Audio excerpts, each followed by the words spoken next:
இன்றைக்கு தியானிக்கும்படியாக நாம் தெரிந்து கொண்ட வசனம் சங்கீதம் 107 வசனம் 20. Psalm 107 verse 20. ಆತನು ದೂತನೋ ಎಂಬಂತೆ ತನ್ನ ವಾಕ್ಯವನ್ನು ಕಳುಹಿಸಿ ಅವರನ್ನು ಗುಣಪಡಿಸಿದನು, ಸಮಾಧಿಗೆ ಸೇರದಂತೆ ಮಾಡಿದನು. ஆமென். ஹல்லேலூயா. அவர் தமது வசனத்தை அனுப்பி அவர்களை குணமாக்கி அவர்களை அழிவுக்கு தப்புவிக்கிறார். Someone please read in English. He sent his word and healed them and delivered them from their destruction. கன்னடத்துல ஒரு அதே வசனத்தை அனுப்பின்னு வருதாங்க. சரி, தூது அப்படின்னு வருது இல்லையா?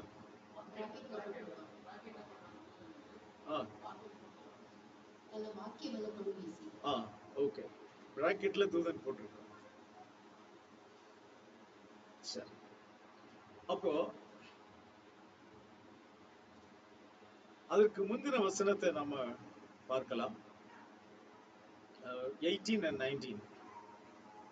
ಎಲ್ಲ ಆಹಾರಕ್ಕೂ ಅಸಹ್ಯಪಟ್ಟು ಮರಣ ದ್ವಾರಕ್ಕೆ ಸಮೀಪವಾದರು.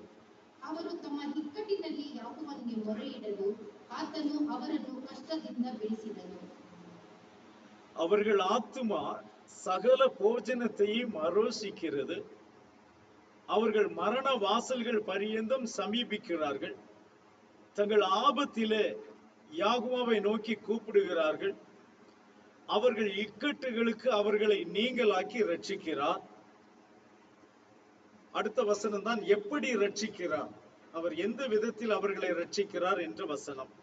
அவர் தமது வசனத்தை அனுப்பி அவர்களை குணமாக்கி அவர்களை அழிவுக்கு தப்புவிக்கிறார். அல்லேலூயா. அப்ப இந்த வசனத்தை அனுப்பி அவர்களை குணமாக்குகிறார் என்று சொல்லும் பொழுது நான் பலரிடத்திலும் இதை குறித்து கேட்டிருக்கிறேன். பலர் பிரசங்கம் பண்ணுவதை நான் கேட்டிருக்கிறேன்.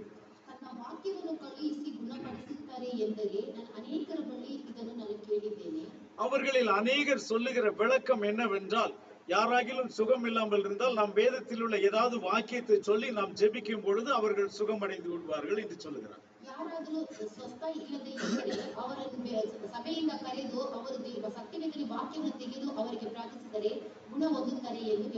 அதற்கு உதாரணமாக அவர்கள் எடுக்கிற வசனம் யாக்கோபு 5ஆம் அதிகாரம்.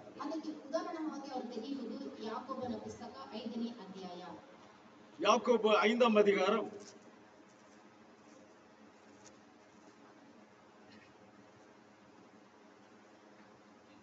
14 15 ரெண்டு வசனங்கள். James chapter 5 verses 14 and 15. ಯಾಕೋಬನ ಪುಸ್ತಕ 5ನೇ ಅಧ್ಯಾಯ 14-15 ವಚನಗಳು. ಅವನು ಕೀರ್ತನೆ ನಿಮ್ಮಲ್ಲಿ ಅಸ್ವಸ್ಥನಾಗಿರುವವನು ಇದ್ದಾನೋ ಅವನು ಸಭೆಯ ಹಿರಿಯರನ್ನು ಕರೆ ಕಳುಹಿಸಲಿ. ಅವರು ಯಾಕೋಬನ ಹೆಸರಿನಿಂದ ಅವನಿಗೆ ಎಣ್ಣೆ ಹಚ್ಚಿ ಅವನಿಗೋಸ್ಕರ ದೇವರನ್ನು ಪ್ರಾರ್ಥಿಸಲಿ. ನಂಬಿಕೆಯಿಂದ ಮಾಡಿದ ಪ್ರಾರ್ಥನೆಯು ರೋಗಿಯನ್ನು ರಕ್ಷಿಸುವುದು. ಯಾಕೋಬನು ಅವರನ್ನು ಎಬ್ಬಿಸುವನು ಮತ್ತು ಪಾಪ ಮಾಡಿರುವನಾಗಿದ್ದರೆ ಅದು ಪರಿಹಾರವಾಗುವುದು. அல்லேலூயா. உங்களில் ஒருவன் வியாதிப்பட்டால் அவன் சபையின் மூப்பர்களை வரவழைப்பானாக. அவர்கள் யாகோவுடைய நாமத்தினாலே அவனுக்கு எண்ணெய் பூசி அவனுக்காக ஜெபம் பண்ண கடவர்கள். அப்பொழுது விசுவாசமுள்ள ஜெபம் பிணியாளியை ரட்சிக்கும். யாகோ அவனை எழுப்புவார். அவன் பாவம் செய்தவனானால் அது அவனுக்கு மன்னிக்கப்படும். இங்கே இந்த வசனத்துல நாம் பார்க்கும் பொழுது இங்கே பிரசங்கிப்பார்கள் அல்லது வசனத்தை போதிப்பார்கள் என்று இந்த இடத்தில் இல்லை. இங்கே சொல்லப்பட்டிருக்கிறது, அவனுக்காக எண்ணெய் பூசி என்ன செய்வார்கள், ஜெபம் பண்ணுவார்கள். ஆக அங்கே வசனத்தை அவர்கள் கொண்டு வரவில்லை. ಅಲ್ಲಿ ಅವರು ವಾಕ್ಯವನ್ನು ತೆಗೆದುಕೊಂಡು ಬರಲಿಲ್ಲ. ஆனாலும் ஒருவர் ஜெபம் பண்ண போனால் வெறுமனே ஜெபம் மட்டும் பண்ணிவிட்டு வருவதில்லை. கண்டிப்பாக கொஞ்சம் வசனத்தையும் அவர்களிடத்தில் பேசுவோம். ಅಲ್ಲಿ ಹೋಗಿ ಪ್ರಾರ್ಥನೆ ಮಾಡುವಾಗ ಬರೀ ಪ್ರಾರ್ಥನೆ ಮಾತ್ರ ಮಾಡದೆ ಕೆಲವು ವಾಕ್ಯಗಳನ್ನು ಹೇಳಿ ಅವರಿಗೆ ಪ್ರಾರ್ಥಿಸುತ್ತಾರೆ. அதற்கு என்ன காரணம் என்றால் அவர்கள் வசனத்தை விசுவாசித்தால் அவர்களுக்கு சீக்கிரத்தில் சுகம் கிடைக்கும் என்ற ஒரு நம்பிக்கை. ಅದಕ್ಕೆ ಕಾರಣವೇನೆಂದರೆ ಅವರು ವಾಕ್ಯಗಳನ್ನು ನಂಬಿದರೆ ಅವರು ಬೇಗ ಸ್ವಸ್ಥವಾಗುತ್ತಾರೆ ಎಂಬುದು ನಂಬಿಕೆ. ஆகையினாலே 107ஆம் சங்கீதம் 20ஆம் வசனத்தை பார்க்கிற எல்லாரும் நாம் போய் ஆறுதலான ஒரு வசனத்தை சொல்லுவதனாலே அவர்களுக்கு விடுதலை கிடைக்கிறது, அப்படித்தான் வசனம் அங்கே அனுப்பப்படுகிறது என்று எல்லாரும் போதிக்கிறார். 107ನೇ ಕೀರ್ತನೆ 20ನೇ ವಾಕ್ಯದಲ್ಲಿ ಹೇಳಿದ ಪ್ರಕಾರ ನಾವು ಹೋಗಿ ವಾಕ್ಯವನ್ನು ತೆಗೆದುಕೊಂಡು ಹೋಗಿ ಪ್ರಾರ್ಥನೆ ಮಾಡಿದರೆ ಅಲ್ಲಿ ಸ್ವಸ್ಥವಾಗುತ್ತದೆ ಎಂಬುದಾಗಿ ಬರೆದಿದೆಯಲ್ಲ ಎಂದು ತೆಗೆದುಕೊಂಡು ಹೋಗಿ ಅಲ್ಲಿ ಪ್ರಾರ್ಥನೆ ಮಾಡುತ್ತಾರೆ. ஆனால் உண்மை என்ன? இந்த வசனத்தினுடைய உண்மை என்ன? ಆದರೆ ಈ ವಾಕ್ಯದ ಸಾರಾಂಶವಾದರೂ ಏನು? அவர் தமது வசனத்தை அனுப்பினார் என்று நாம் இங்கே பார்க்கிறோம். ಅಲ್ಲಿ ಆತನು ವಾಕ್ಯವನ್ನು ಕಳಿಸಿದನೇ ಎಂದು ನೋಡುತ್ತೇವೆ. வசனத்தை எப்படி அவர் அனுப்பினார்? ವಾಕ್ಯವನ್ನು ಆತನು ಯಾವ ರೀತಿ ಕಳುಹಿಸಿದನು? அந்த வார்த்தை என்பது என்ன? ವಾಕ್ಯ ಎಂದರೆ ಏನು? வார்த்தை என்றால் நம் வேதத்தில் எழுதி இருக்கிற இந்த வசனமா? ವಾಕ್ಯ ಎಂದರೆ ಸತ್ಯವೇದದಲ್ಲಿ ಬರೆದಿರುವ ಈ ವಾಕ್ಯವೇ? அல்லாமல் வேத வசனம் வார்த்தையை குறித்து என்ன சொல்லுகிறது? ಆದರೆ ವಾಕ್ಯವನ್ನು ಸತ್ಯವೇದ ಏನನ್ನು ಹೇಳುತ್ತದೆ? யோவான் எழுதின சுவிசேஷம் 1ஆம் அதிகாரம் 1ஆம் வசனம்.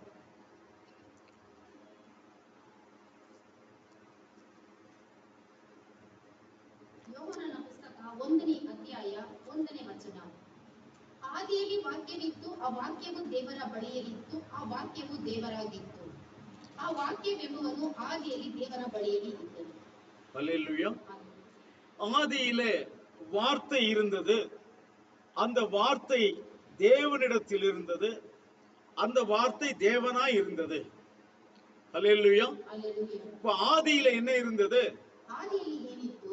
ஆதியிலே வார்த்தை இருந்தது. ஆதியில் வாக்கியவிತ್ತು. இன்றைக்கு இந்த உலகத்திலே திரித்துவம் என்கிறதான உபதேசம் உலகம் முழுவதையும் பிடித்துக் கொண்டிருக்கிறபடியினாலே ಈ ಲೋಕದಲ್ಲಿ ತ್ರಿಯೇಕ ಎಂಬ ಬೋಧನೆ ಈ ಲೋಕದ ಪೂರ್ತಿ ಹಿಡಿದುಕೊಂಡಿರುವ ಹಾಗೆ இந்த வார்த்தை என்றால் என்ன என்று தெரிந்தவர்கள் கூட அந்த உண்மையை சொல்ல பயப்படுகிறார்கள். ಈ ವಾಕ್ಯವನ್ನು ಏನೆಂದು ತಿಳಿದುಕೊಂಡವರು ಕೂಡ ಇದನ್ನು ಹೇಳುವುದಕ್ಕೆ ಭಯಪಡುತ್ತಾರೆ. இப்போ ஆதியிலே வார்த்தை இருந்தது என்று நாம் இங்கே பார்க்கிறோம். ಆದಿಯಲ್ಲಿ ವಾಕ್ಯವಿತ್ತು ಎಂದು ನಾವು ನೋಡುತ್ತೇವೆ. இப்போ அநேகருக்கு என்ன பயம் என்று சொன்னால் இந்த ஆதி என்பது எங்கே இருந்து தொடங்குகிறது என்பது பயம். ಅನೇಕರಿಗೆ ಏನು ಭಯವೆಂದರೆ ಆದಿ ಎಲ್ಲಿ ಪ್ರಾರಂಭವಾಯಿತು ಎನ್ನುವುದೇ ಭಯ. ஏன்னா எல்லாருக்கும் பிரச்சனை வருகிறது எங்கே என்று சொன்னால் ಎಲ್ಲರಿಗೂ ತೊಂದರೆ ಬರುವುದು ಎಲ್ಲಿ ಎಂದರೆ ஆதியாகமம் 1ஆம் அதிகாரம் 1ஆம் வசனம். ಆದಿಕಾಂಡ 1ನೇ ಅಧ್ಯಾಯ 1ನೇ ವಾಕ್ಯ. சோ ஆதியாகமம் 1ஆம் அதிகாரம் 1ஆம் வசனம் என்ன சொல்லுகிறது? ಆದಿಕಾಂಡ 1ನೇ ವಾಕ್ಯ 1ನೇ ಅಧ್ಯಾಯ 1ನೇ ವಾಕ್ಯ ಏನನ್ನು ಹೇಳುತ್ತದೆ? ஆதியிலே தேவன் வானத்தையும் பூமியையும் படைத்தார். ಆದಿಯಲ್ಲಿ ದೇವರು ಆಕಾಶವನ್ನು ಭೂಮಿಯನ್ನು ಉಂಟು ಮಾಡಿದನು. இப்போ ஆதியிலே தேவன் வானத்தையும் பூமியையும் படைத்தார் என்று சொல்லும்போது அது பிதா என்று எல்லார் மனதிலும் அது பதிந்து விட்டது. ಆದಿಯಲ್ಲಿ ದೇವರು ಭೂಮಿಯನ್ನು ಆಕಾಶವನ್ನು ಉಂಟು ಮಾಡಿದನೆಂದರೆ ಅದು ತಂದೆಯಾದ ದೇವರು ಎಂದು சோ ಗೊತ್ತಾಗುತ್ತದೆ. பிதா வந்து அங்கே வானத்தையும் பூமியையும் படைத்தார். ತಂದೆ ಬಂದು ಅಲ್ಲಿ ಆಕಾಶವನ್ನು ಭೂಮಿಯನ್ನು ಉಂಟು ಮಾಡಿದನು. இப்போ குமாரனை அல்லது யாகுஷுவ மசிகாவை அவர் எப்பொழுது படைத்தார்? ಯಾಕೋಬ ಮೆಸ್ಸಿಯನನ್ನು ಆತನು ಯಾವಾಗ ಉಂಟು ಮಾಡಿದನು? வேதம் என்ன சொல்லுகிறது? ಸತ್ಯವೇದ ಏನು ಹೇಳುತ್ತದೆ? அது உலகத்துக்கு அஸ்திபாரம் இடுவதற்கு முன்பாகவே அவர் பிதாவினிடத்தில் இருந்தார் என்று வசனம் சொல்லுகிறது. ಲೋಕಕ್ಕೆ ಅಸ್ತಿವಾರ ಹಾಕುವುದಕ್ಕೆ ಮುಂಚೆಯೇ ಆತನು ತಂದೆಯ ಬಳಿಯಲ್ಲಿ ಇದ್ದನು ಎಂದು ಸತ್ಯವೇದ ಹೇಳುತ್ತದೆ. நீதிமொழிகள் 8ஆம் அதிகாரம், Proverbs chapter 8.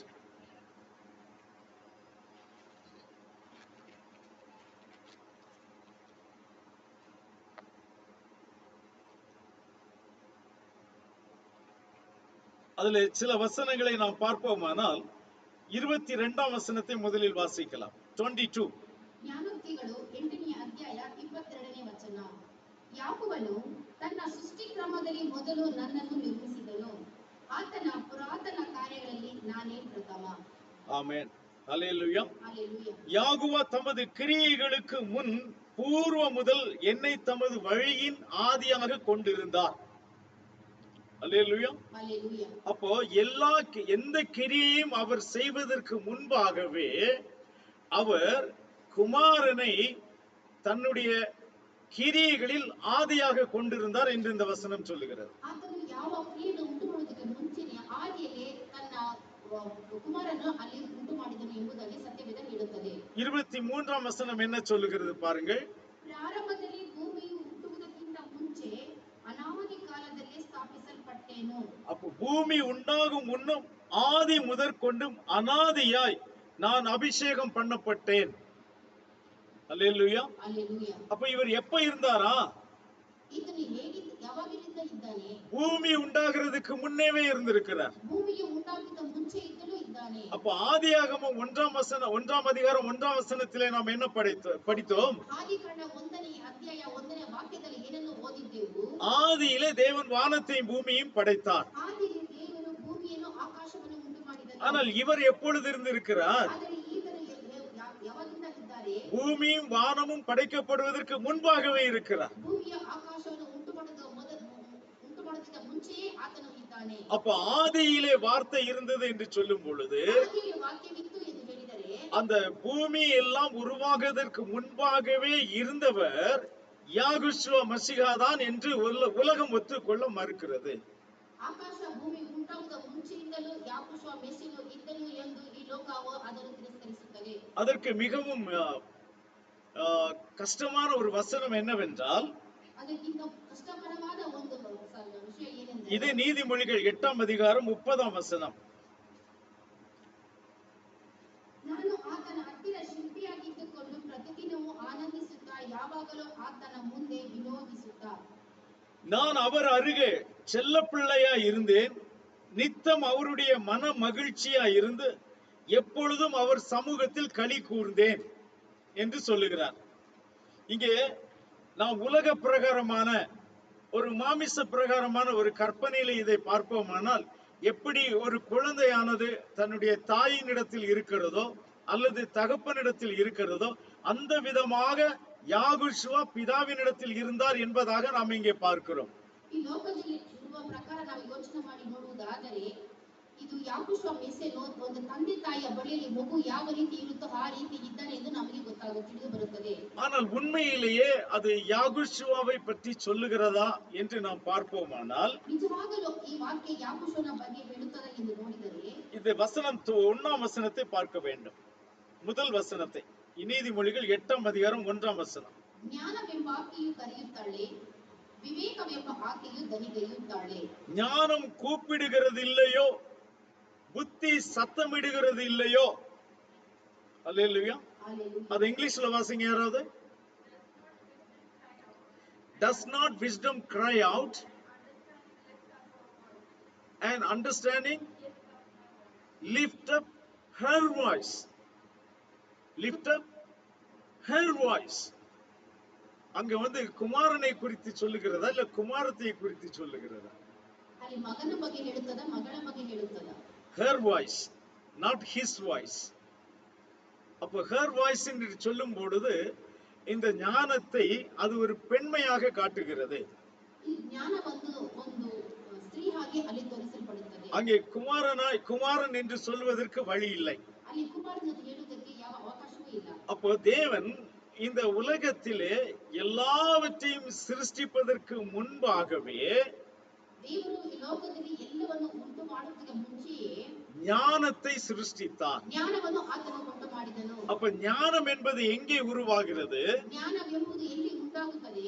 நம்முடைய புத்தியிலே உருவாகிறது. ನಮ್ಮ ಬುದ್ಧಿಯಲ್ಲಿ ಅದು ಉಂಟಾಗುತ್ತದೆ. அப்ப அது அங்கே எங்கே உருவானது?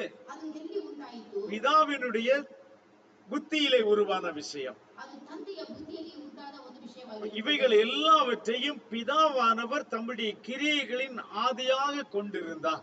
ಇವುಗಳೆಲ್ಲವನ್ನು ಆ ತಂದೆಯಾದ ದೇವರು ಕ್ರಿಯೆಗಳಾಗಿ ಆದಿಯಲ್ಲಿ ಅದನ್ನು ಉಂಟು ಮಾಡಿದನು. அது யாருடைய ஞானம் என்று கேட்டால் அது பிதாவின் ஞானம். ಅದು ಯಾರ ಜ್ಞಾನ ಎಂದು ನೋಡಿದರೆ ಅದು ತಂದೆಯ ಜ್ಞಾನವಾಗಿರುತ್ತದೆ. அந்த ஞானத்துக்கு ஒரு உருவத்தை கொடுத்து நான் அவர் அருகிலே செல்ல பிள்ளையாக இருந்தேன் என்று சொல்ல வைக்கிறார். ಜ್ಞಾನಕ್ಕೂ ಒಂದು ರೂಪವನ್ನು ಕೊಟ್ಟು ಆತನ ಬಳಿಯಲ್ಲಿ ಮುದ್ದು ಮಗುವಳಾಗಿದ್ದೆ. அந்த ஞானம் என்பது ஆணோ பெண்ணோ அல்ல, ಜ್ಞಾನವೆಂಬುದು ಗಂಡಸು ಹೆಂಗಸು ಅಲ್ಲ. ஆனால் அவர் ஒரு உருவத்தை கொடுக்கிறார். ಅದಕ್ಕೆ ಆತನ ರೂಪವನ್ನು ಕೊಡುತ್ತಾನೆ. அப்ப அந்த ஞானம் சொல்லுகிறது நான் அவர் அருகே செல்ல பிள்ளையாக இருந்தேன் என்று சொல்லுகிறது. ಆಗ ಆ ಜ್ಞಾನ ಹೇಳುತ್ತದೆ ನಾನು ಆತನ ಮುಂದೆ ನಾನು ಮುದ್ದು ಮಗುವಾಗಿದ್ದೆ ಎಂದು ಹೇಳುತ್ತದೆ. வேதமும் அப்படியே சொல்லுகிறது, யாகுஷுவா தான் நம்முடைய ஞானம் என்று சொல்லுகிறது. ಆದರೆ ಸತ್ಯವೇದವು ಹೇಳುತ್ತದೆ ಯಾಕೋಷುವನೇ ನಮ್ಮ ಜ್ಞಾನವಾಗಿದ್ದಾನೆ ಎಂಬುದಾಗಿ. 1 கொரிந்தியர் 1ஆம் அதிகாரம் கடைசி வசனத்தை வாசிங்க. 1 Corinthians chapter 1, the last verse.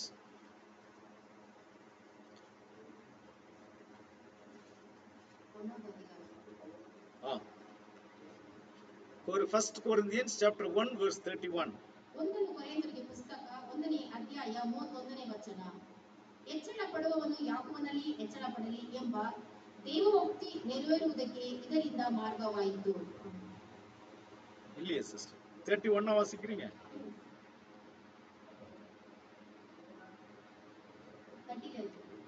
வாசிங்க. ನೀವು ಮೆಸ್ಸಿಯನಲ್ಲಿ ಇರುವುದು ಆತನಿಂದಲೇ. ಮೆಸ್ಸಿಯ ಯಾಕೋಬ ನಮಗೆ ದೇವರ ಕಡೆಯಿಂದ ಜ್ಞಾನವು ನೀತಿಯು ಶುದ್ಧೀಕರಣ ವಿಮೋಚನೆಗೆ ಕಾರಣನು ಆತನೇ. ಆಮೆನ್. அல்லேலூயா. அல்லேலூயா. அவரே தேவனால் நமக்கு ஞானமும் நீதியும் பரிசுத்தமும் மீட்புமானார். அல்லேலூயா. அல்லேலூயா. அப்போ அந்த யாகோஷுவாவுக்கு அவர் உருவத்தை கொடுத்து தன்னுடைய சிந்தையிலே அந்த உருவத்தை கொடுக்கிறார். ದೇವರು ಯಾಕೋಬನಿಗೆ ತನ್ನ ಯೋಚನೆಯಲ್ಲಿ ರೂಪವನ್ನು ಕೊಡುತ್ತಾನೆ. அவர் வேற யாரையும், அதாவது வேற யாரையும் அந்த இடத்திலே அவர் கொண்டு வரவில்லை. அவர் தம்மை தாமே குமாரனாக தான் வர வேண்டும் என்று அவர் தன்னுடைய சிந்தையிலே அதை தீர்மானித்துக் கொள்கிறார். அல்லேலூயா. அவர் வேற யாரையும் அந்த இடத்தில் அனுப்பவில்லை. காரணம் என்னவென்றால் ஆதியிலே வார்த்தை இருந்தது. இப்ப இந்த ஆதி என்பது வானம் பூமி படைப்பதற்கு முன்னாலா அல்லது அதற்கு பின்னாலா? இல்லை, அதற்கு முன்பாகத்தான் வார்த்தை இருந்தது. வானம் பூமி உருவாவதற்கு முன்பாகவும் பிதாவோ குமாரனோ அப்படி எதுவும் உண்டாவதற்கு முன்பாகவும் அங்கே வார்த்தை தான் இருந்தது. வார்த்தை என்பதை எப்படி சொல்லலாம் என்றால் சத்தம் என்று சொல்லலாம். அதை நம்முடைய கிரேக்க பாஷையிலே லோகாஸ் என்று சொல்லுவார்கள். கிரேக்க பாஷையிலே லோகாஸ். லோகாஸ் என்று சொன்னால் சத்தம் அல்லது உரைக்கப்பட்ட வார்த்தை என்ற அர்த்தம். அப்ப தேவன் ஆதியிலே ஜனங்களோடு பேசும் பொழுது தன்னுடைய வார்த்தையினால் தான் பேசினார். அது பேசப்பட்ட வார்த்தை அல்லது சொல்லப்பட்ட வார்த்தை அல்லது உரைக்கப்பட்ட வார்த்தை என்று அறியப்படுகிறது. அதற்கு பிறகு வந்ததுதான் எழுதப்பட்ட வார்த்தை. தேவன் எங்கே அந்த வார்த்தையை எழுதினார் என்று பார்த்தோமானால் வேதத்திலே முதலாக தேவன் எழுதினதான வார்த்தை மோசே கொண்டு போன கற்பலகையிலே எழுதினார்.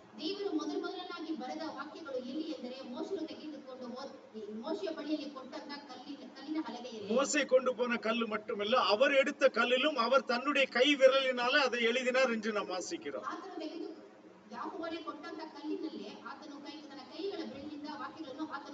பின்பு மோசே கொண்டு போன கல்பலகையிலும் அவரே எழுதினார் என்று பார்க்கிறோம்.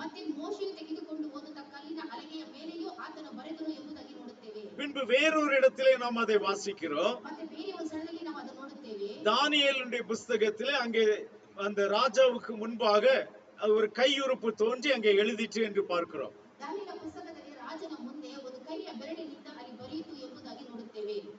மெனே மெனே தெக்கேல் உஃபார்சின் என்ற வார்த்தையை அங்கே அந்த கையுறுப்பு தோன்றி எழுதினது. 5ஆம் அதிகாரம் 24ஆம் வசனம். Daniel chapter 5 verse 24. ದಾನಿಯೇಲ ಪುಸ್ತಕ 5ನೇ ಅಧ್ಯಾಯ 24ನೇ ವಚನ. ಹೀಗಿರಲು ಆ ಹಸ್ತವು ದೇವರ ಸನ್ನಿಧಿಯಿಂದ ಬಂದು ಈ ಬರಹವನ್ನು ಬರೆಯಿತು. அல்லேலூயா. அப்பொழுது அந்த கையிருப்பு அவரால் அனுப்பப்பட்டு இந்த எழுத்து அங்கே எழுதப்பட்டது.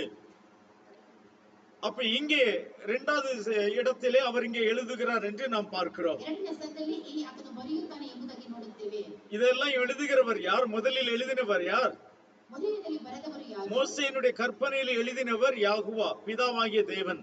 ಮೋಶೆಯ ಕಲ್ಲಿನ ಹಲಗೆ ಮೇಲೆ ಬರೆದವರು ತಂದೆಯಾದ ಯಾಹೋವ ದೇವರು. இங்கே அவரால் அனுப்பப்பட்ட ஒரு கையுறுப்பு வந்து எழுதுகிறது. ಇಲ್ಲಿ ಆತನಿಂದ ಕಳಿಸಲ್ಪಟ್ಟಂತ ಒಂದು ಕೈನ ಬೆರಳು ಬಂದು ಬರೆಯುತ್ತದೆ. சரி, இது யார் என்று நமக்கு தெரியாது என்று வைத்துக் கொள்ளுவோம். ಇದು ಯಾರು ಎಂದು ನಮಗೆ ಗೊತ್ತಿಲ್ಲ ಎಂದು ತಿಳಿದುಕೊಳ್ಳೋಣ. பின்பு யாகுஷுவா ஒரு இடத்தில் வந்து எழுதுகிறார். ಇಲ್ಲಿ ಯಾಕೋಷುವ ಒಂದು ಸ್ಥಳದಲ್ಲಿ ಬಂದು ಬರೆಯುತ್ತಾನೆ. யாகுஷுவா எங்கே எழுதினார்? ಯಾಕೋಷುವ ಎಲ್ಲಿ ಬರೆದನು? அவர்கள் ஒரு ஸ்திரீயை விபச்சாரத்திலே பிடித்துக் கொண்டு அவளை கல்லெறிய வேண்டும் என்று சொல்லும் பொழுது யாகுஷுவா சொன்னார், உங்களில் பாவம் இல்லாதவன் முதல் கல்லை எறிய கடவன் என்று சொன்னார்.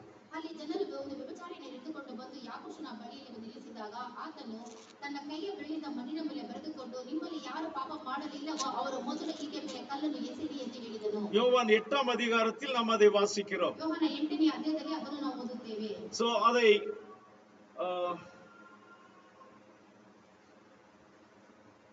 6ஆம் வசனத்தில் பார்க்கிறோம். John chapter 8 verse 6.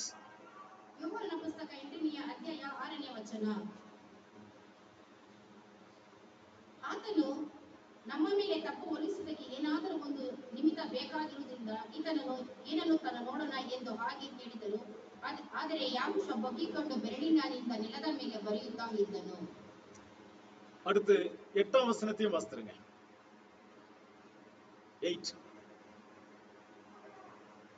ತಿರುಗಿ ಬಗ್ಗಿಕೊಂಡು ನೆಲದ ಮೇಲೆ ಬರೆಯುತ್ತಾ ಇದ್ದನು.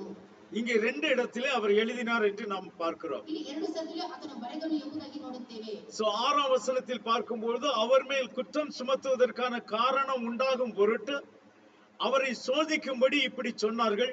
யாகுஷுவாவோ குனிந்து விரலினால் தரையிலே எழுதினார். அடுத்து 8ஆம் வசனத்திலே பார்க்கிறோம், அவர் மறுபடியும் குனிந்து தரையிலே எழுதினார் என்று பார்க்கிறோம். அல்லேலூயா. அல்லேலூயா.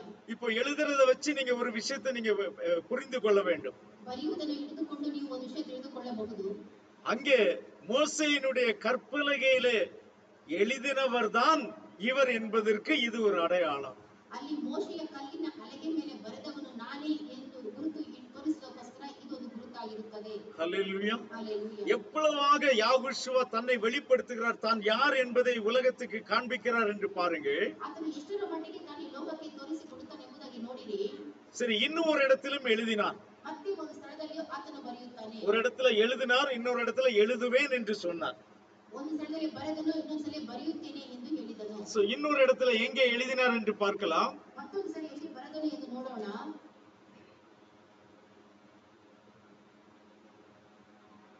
ரோமர் எழுதின நிருபம் 2ஆம் அதிகாரம், ரோமன்ஸ் சாப்டர் 2 verses 14 and 15. ರೋಮಾಪುರದಲ್ಲಿರುವ ಪತ್ರಿಕೆ 2ನೇ ಅಧ್ಯಾಯ 14-15 ವಚನಗಳು. ಧರ್ಮಶಾಸ್ತ್ರವಿಲ್ಲದ ಅನ್ಯ ಜನರು ಸ್ವಾಭಾವಿಕವಾಗಿ ಧರ್ಮಶಾಸ್ತ್ರದಲ್ಲಿ ಹೇಳಿದಂತೆ ನಡೆದರೆ ಅವರು ಧರ್ಮಶಾಸ್ತ್ರವಿಲ್ಲದವರಾಗಿದ್ದರೂ ತಾವೇ ತಮಗೆ ಧರ್ಮ ಪ್ರಮಾಣರಾಗಿದ್ದಾರೆ. ಹೇಗೆಂದರೆ ಅವರು ಧರ್ಮಶಾಸ್ತ್ರದ ಮುಖ್ಯ ತಾತ್ಪರ್ಯ ತಮ್ಮ ಹೃದಯದಲ್ಲಿ ಬರೆದಿದೆ ಎಂಬುದನ್ನು ತೋರ್ಪಡಿಸುತ್ತಾರೆ. ஆமென். ಆಮೆನ್. ஹல்லேலூயா. ஹல்லேலூயா. அன்றியும் நியாயப்பிரமாணம் இல்லாத புறஜாதிகள் சுபாவமாய் நியாயப்பிரமாணத்தின்படி செய்கிற போது நியாயப்பிரமாணம் இல்லாத அவர்கள் தங்களுக்கு தாங்களே நியாயப்பிரமாணமாய் இருக்கிறார்கள். அவர்களுடைய மனசாட்சியும் கூட சாட்சியிடுகிறதுனாலும் குற்றமுண்டு குற்றமில்லை என்று அவர்களுடைய சிந்தனைகள் ஒன்றையொன்று தீர்க்கிறதுனாலும் நியாயப்பிரமாணத்திற்கு ஏற்ற கிரியை தங்கள் இருதயங்களில் எழுதியிருக்கிறது என்று காண்பிக்கிறார்கள். அல்லேலூயா. அப்ப இவர்களுடைய இருதயங்களிலே இந்த நியாயப்பிரமாணத்தை எழுதினது யார்? ಇವರ ಹೃದಯದಲ್ಲಿ ಧರ್ಮಶಾಸ್ತ್ರವನ್ನು ಬರೆದವರು ಯಾರು? சோ இது யார் எழுதினார் என்பதாக இங்கே சொல்லுகிறார்கள். ಇಲ್ಲಿ ಯಾರು ಬರೆದಿದ್ದಾರೆ ಎಂಬುದಾಗಿ ಹೇಳುತ್ತಾರೆ. பிதாவானவர் அவங்க அங்கே எழுதியிருக்கிறார் என்று சொல்லுகிறார். ತಂದೆಯಾದವರು ಅವರ ಹೃದಯದಲ್ಲಿ ಬರೆದಿದ್ದಾರೆ ಎಂದು ಹೇಳುತ್ತಾರೆ. இப்ப இஸ்ரவேல் ஜனங்கள் தேவனுக்கு பயப்பட்டார்கள் என்று சொன்னால் அவர்களுக்கு நியாயப்பிரமாணம் இருந்தது. அதனுடைய அடிப்படையிலே அவர்கள் தேவனுக்கு பயந்தார்கள். ಇಸ್ರಾಯೇಲ್ ಜನರು ದೇವರಿಗೆ ಭಯಪಡುವುದಕ್ಕೆ ಕಾರಣ ಅವರಿಗೆ ಧರ್ಮಶಾಸ್ತ್ರವು ಅವರ ಕೈಯಲ್ಲಿದ್ದರಿಂದ ಅವರು ದೇವರಿಗೆ ಭಯಪಟ್ಟರು. புறஜாதிகளிடத்திலே நியாயப்பிரமாணம் இல்லையே, ஆனால் அவர்கள் நியாயப்பிரமாணத்தில் இருப்பது போலவே நடக்கிறார்கள். இது எப்படி? ಅಲ್ಲಿ ಅನ್ಯ ಜನಗಳ ಬಳಿಯಲ್ಲಿ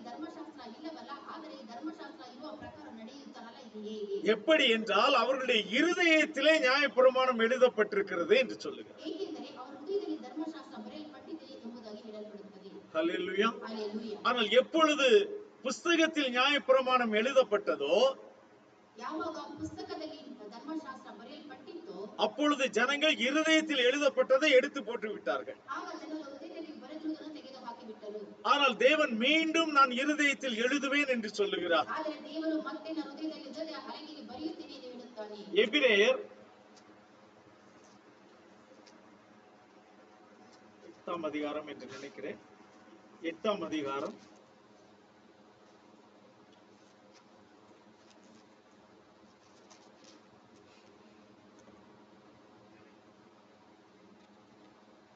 சாரி எபிரேயர் நான் எபிரேயர் சொல்லிட்டு வெளிப்படுத்தின விசேஷத்துல பார்த்துட்டு இருக்கேன். 10 நினைக்கிறேன். பாசிங்க. ಇಬ್ರಿಯ ಪುಸ್ತಕ 8ನೇ ಅಧ್ಯಾಯ 10ನೇ ವಚನ.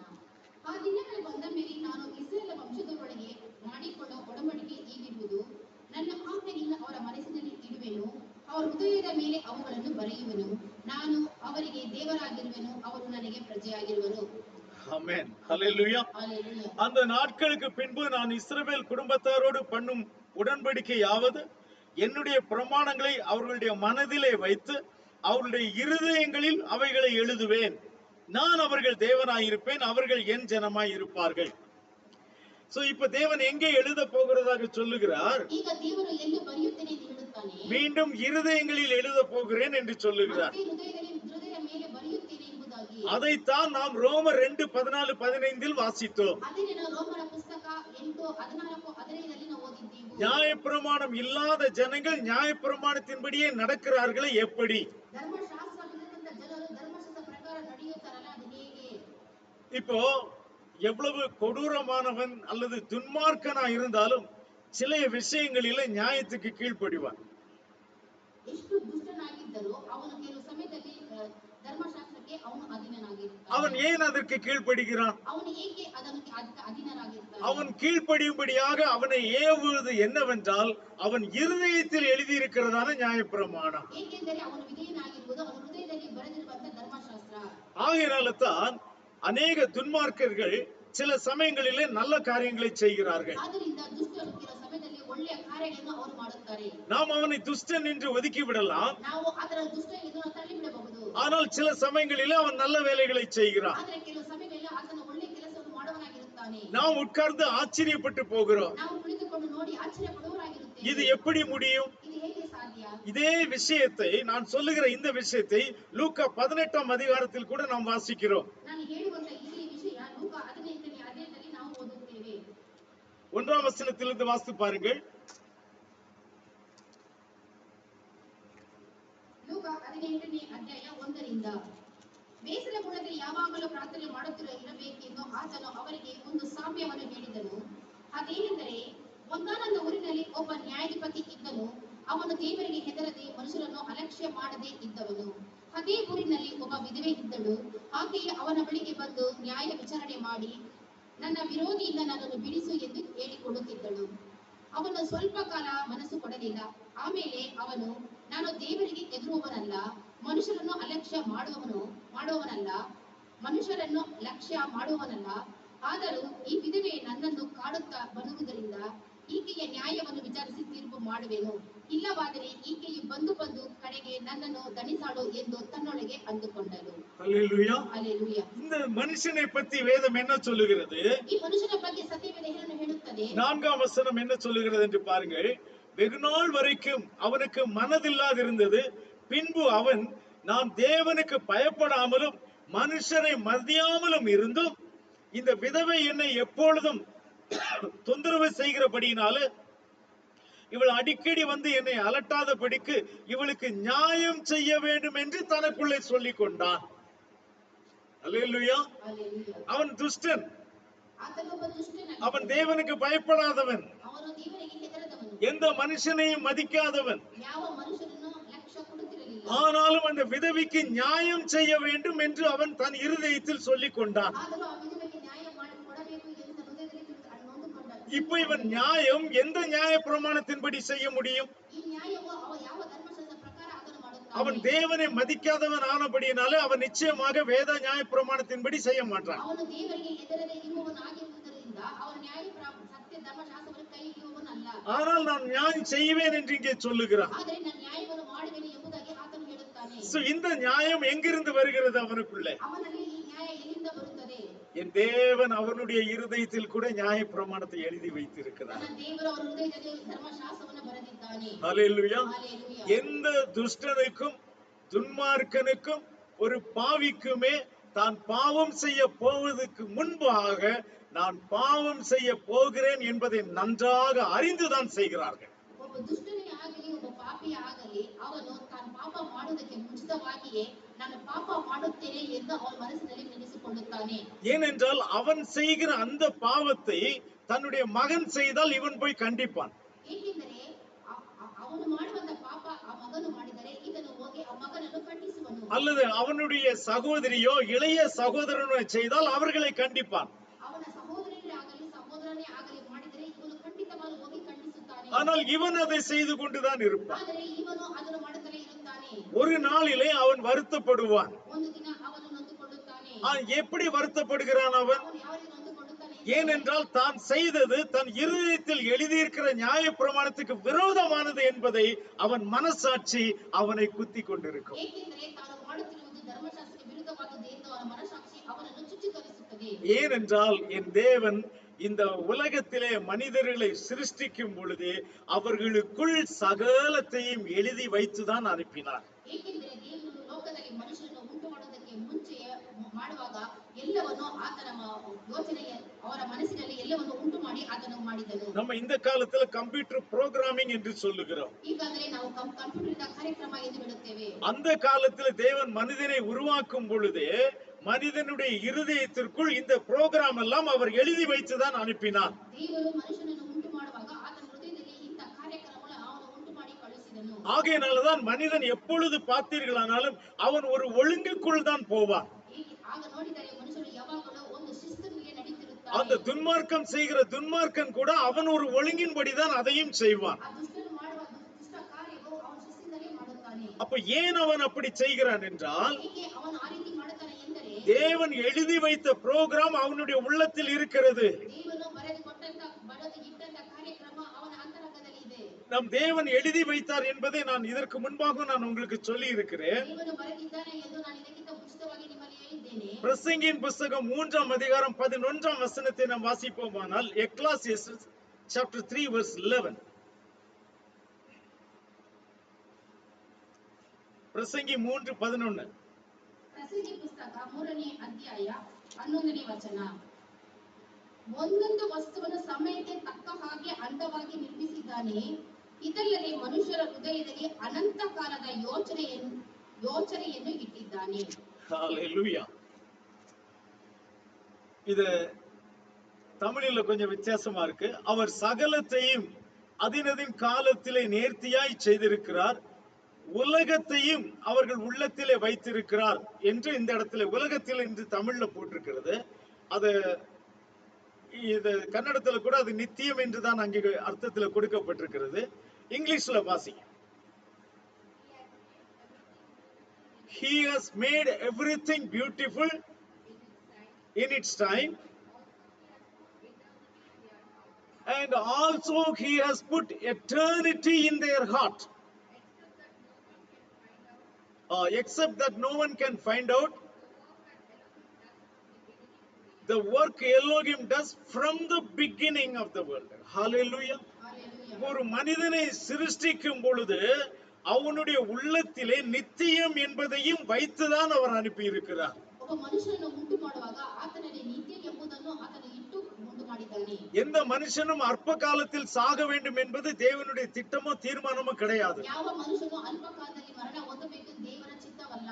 எல்லா மனுஷர்களும் நித்திய காலமாக வாழ வேண்டும் என்பதுதான் அவருடைய சித்தம். ಎಲ್ಲ ಮನುಷ್ಯರು ನಿತ್ಯ ಕಾಲವಾಗಿ ಜೀವಿಸಬೇಕೆಂಬುದು ದೇವರ ಚಿತ್ತವಾಗಿದೆ. அப்போ அவனுடைய மைண்டிலே நித்தியம் என்கிறதான ஒரு புரோகிராமை அவர் வைத்திருக்கிறார். ಅವನ ಯೋಚನೆಯಲ್ಲಿ ನಿತ್ಯ ಎಂಬ ಒಂದು ಕಾರ್ಯಕ್ರಮವನ್ನು ಆತನು ಇಟ್ಟಿದ್ದಾನೆ. இதை எப்படி நாம் கண்டுகொள்ள முடியும்? ಇದು ಹೇಗೆ ನಾವು ಕಂಡುಕೊಳ್ಳಲು ಸಾಧ್ಯ? ஒரு மனிதனை நாம் ஒரு மனிதன் சாகக்கூடிய நிலைமைக்கு போனால் ಒಬ್ಬ ಮನುಷ್ಯನು ಸಾಯುವ ಪರಿಸ್ಥಿತಿಗೆ ಹೋದರೆ அந்த மனிதன் சந்தோஷமாக செத்து போகலாம் என்று சொல்லுவாரா? ಆ ಮನುಷ್ಯನು ಸಂತೋಷವಾಗಿ ಸತ್ತು ಹೋಗುತ್ತೇನೆ ಎಂದು ಹೇಳುತ್ತಾನಾ? 150 வயது ஆனாலும் நான் செத்து போக ஆயத்தமா இருக்கிறேன் என்று ஒரு மனிதனும் சொல்லுவதில்லை. 150 ವರ್ಷವಾದರೂ ಸಾಯಲು ನಾನು ಸಿದ್ಧನಾಗಿದ್ದೇನೆ ಎಂದು ಯಾವ ಮನುಷ್ಯನು ಹೇಳಲಿಲ್ಲ. அவர்கள் ஏன் செத்து போகலாம் என்று சொல்லுகிறார்கள் என்றால், ನಾವು ಏಕೆ ಸಾಯೋಣ ಎಂದು ಏಕೆ ಹೇಳುತ್ತಾರೆ ಎಂದರೆ, அவர்களுடைய சொந்த சரீரம் அவர்களுக்கு ஒத்துழைக்காது. ಅವರ ಸ್ವಂತ ಶರೀರ ಅವರಿಗೆ ಸಹಾಯ ಮಾಡುವುದಿಲ್ಲ. சொந்த குடும்பத்துக்கு அவர் பாரமா இருப்பார். ಅವರ ಸ್ವಂತ ಕುಟುಂಬಕ್ಕೆ ಅವರು ಭಾರವಾಗಿರುತ್ತಾರೆ. அவரால் ஒரு பிரயோஜனமும் இல்லை. ಅವರಿಂದ ಯಾವ ಪ್ರಯೋಜನವೂ ಆ ಕುಟುಂಬಕ್ಕೆ ಇರುವುದಿಲ್ಲ. அப்படிப்பட்ட சூழ்நிலையில் தான் அந்த மனிதன் சொல்வார், இப்படி நான் வாழ்வதை விட நான் செத்து போகலாம். ಅಂತ ಪರಿಸ್ಥಿತಿಯಲ್ಲಿ ಮಾತ್ರ ಅವರು ಹೇಳುತ್ತಾರೆ, ಈ ಜೀವಿಸುವುದಕ್ಕಿಂತ ನಾನು ಸಾಯುವುದೇ ಲೇಸು ಎಂಬುದಾಗಿ. ஒரு 150 வருஷத்திலே 150 ವರ್ಷದಲ್ಲಿ அவர் நன்றாக புஷ்டியாக பசுமையாக இருக்கிறார் என்று வைத்துக் கொள்ளுவோம். ಅವರು ಚೆನ್ನಾಗಿ ಪೌಷ್ಟಿಕವಾಗಿ ಆರೋಗ್ಯವಾಗಿದ್ದಾರೆ ಎಂದು ತಿಳಿದುಕೊಳ್ಳೋಣ. அவர் நான் வாழ்ந்தது போது நான் செத்து போகிறேன் என்று சொல்லுவாரா? ನಾನು ಬದುಕಿದ್ದು ಸಾಕು, ನಾನು ಸಾಯುತ್ತೇನೆ ಎಂದು ಹೇಳುತ್ತಾನಾ? ஏன் அவர் சொல்ல மாட்டார்? ಏಕೆ ಆತನು ಹೇಳುವುದಿಲ್ಲ?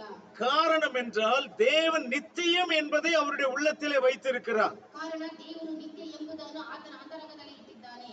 அதே போல ஆடு மாடுகளும் எதுவுமே தாங்கள் சாக விரும்புவதே கிடையாது. ಅದೇ ರೀತಿ ಕುರಿಗಳು ಸಾಯುವುದಕ್ಕೆ ಯಾವ எந்த மிருகங்களோ எந்த பறவைகளோ அல்லது மீன்களோ எதுவுமே சாக விரும்புவது கிடையாது. ಪಕ್ಷಿಗಳೇ ಆಗಲಿ ಮೃಗಗಳೇ ಆಗಲಿ ಮೀನುಗಳೇ ಆಗಲಿ ಸಾಯುವುದಕ್ಕೆ ಯಾವ ಇಷ್ಟಪಡುವುದಿಲ್ಲ. எல்லாமே நாம் அதை சாகடிக்கக்கூடிய நேரத்தில் இது துடி துடித்து தான் சாகிறது. ನಾವು ಅವುಗಳ ಸಾಯಿಸುವ ಸಮಯದಲ್ಲಿ ಒದ್ದಾಡಿ ಸಾಯುತ್ತವೆ.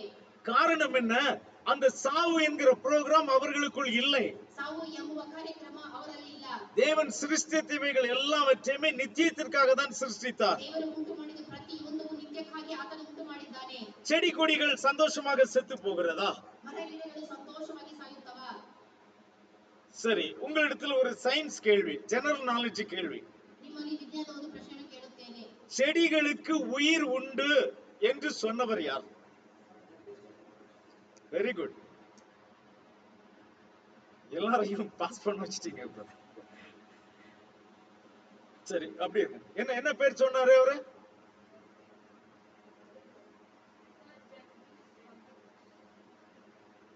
பேக்ல யாராவது? Okay. Sir Jagadish C Chandra Bose. Jagadish C Chandra Bose நம்ம ஐ திங்க் கர்நாடகாரன், கல்கத்தாக்காரன். அவரு இந்த செடிகளுக்கு உயிர் இருக்கிறது என்பதை கண்டுபிடித்ததுனால அவருக்கு நோபல் பிரைஸ் கொடுத்தாங்க. ಈ ಗಿಡಗಳಿಗೆ ಜೀವ ಇದೆ ಎಂದು ಕಂಡು ಹಿಡಿದಿದ್ದರಿಂದ ಆತನಿಗೆ ನೊಬೆಲ್ ಪ್ರಶಸ್ತಿಯನ್ನು ಕೊಟ್ಟರು. அப்ப நம்ம இந்தியர் ஒருத்தருக்கு இந்த விஷயத்திற்காக நோபல் பரிசு கிடைத்தது என்பதை அறியாமல் இருந்தால் அது எவ்வளவு வெட்கமான விஷயம் என்று பாருங்க. ನಮ್ಮ ಭಾರತ ಪ್ರಜೆಗೆ ಈ ರೀತಿ ನೊಬೆಲ್ ಪ್ರಶಸ್ತಿ ಸಿಕ್ಕಿದೆ, ಇದು ಯಾವುದಕ್ಕೋಸ್ಕರ ಎಂದು ತಿಳಿದೇ ಇದ್ದರೆ ಎಷ್ಟು ಅವಮಾನಕರವಾಗಿದೆ ನೋಡಿರಿ. இந்தியாவில் வேற யாராவது நோபல் பிரைஸ் வாங்கி இருக்கிறாங்களா? வேற? அவர் ஐஏஎஸ் பரீட்சை எழுதலாம், அவ்வளவு நாலேஜ் இருக்கு அவருக்கு. ரவீந்திரநாத் தாகூர் இல்லையா? அப்போ செடிகள் கூட, செடி கொடிகளுக்கு கூட ஜீவன் இருக்கிறது என்பதை அவர் ஆராய்ச்சியின் மூலமாக நிரூபித்தார். ಮರ ಗಿಡಗಳಿಗೆ ಜೀವವಿದೆ ಎಂದು ಆತನು ಪರಿಶೋಧನೆಯ ಮುಖಾಂತರ ತಿಳಿಸಿದನು. எத்தனை பேர் வீடுகள்ல செடி வச்சு வளர்க்குறீங்க? கை தூக்குங்க பார்க்கலாம். ಎಷ್ಟು ಜನ ಮನೆಯಲ್ಲಿ ಗಿಡಗಳನ್ನಿಟ್ಟು ಬೆಳೆಸುತ್ತೀರಿ ಎಂಬುದಾಗಿ ಹೇಳಿರಿ. உங்களுக்கு ஒரு காரியத்தை சொல்லுகிறேன், நீங்க வேணா பரிசோதிச்சு பாருங்க. ನೀವು ಪರಿಶೋಧಿಸಿ ನೋಡಿರಿ. அந்த செடிகளுக்கு நீங்கள் ஊத்துற தண்ணி நல்ல தண்ணியா இருந்தால் செடி நன்றாக வளரும். ನೀವು ಹಾಕುವಂತ ನೀರು ಒಳ್ಳೆ ನೀರಾಗಿದ್ದರೆ ಗಿಡಗಳು ಚೆನ್ನಾಗಿ ಬೆಳೆಯುತ್ತವೆ. நீங்க அசிங்கமான அல்லது அழுக்கான தண்ணியை நீங்கள் ஊத்தினீர்கள் என்றால் அந்த செடி சீக்கிரத்தில் கெட்டு போகும். ನೀವು ಕಲಬೆರಕೆ ಕೊಳೆ ನೀರನ್ನು ಹಾಕಿದರೆ ಆ ಗಿಡಗಳು ಬೇಗ ಒಣಗಿ ಹೋಗುತ್ತವೆ. நாம எப்படி நல்ல தண்ணியை குடிக்கிறத விரும்புகிறோமோ செடிகளும் அப்படித்தான் விரும்புகிறது. ನಾವು ಹೇಗೆ ಒಳ್ಳೆ ನೀರನ್ನು ಕುಡಿಯಲು ಇಷ್ಟಪಡುತ್ತೇವೆ, ಗಿಡಗಳು ಅದೇ ರೀತಿ ಇಷ್ಟಪಡುತ್ತವೆ. இதை அவர் நிரூபித்தார், சந்திரபோஸ் நிரூபித்தார். ಇದನ್ನು ಆತನು ನಿರೂಪಿಸಿದನು.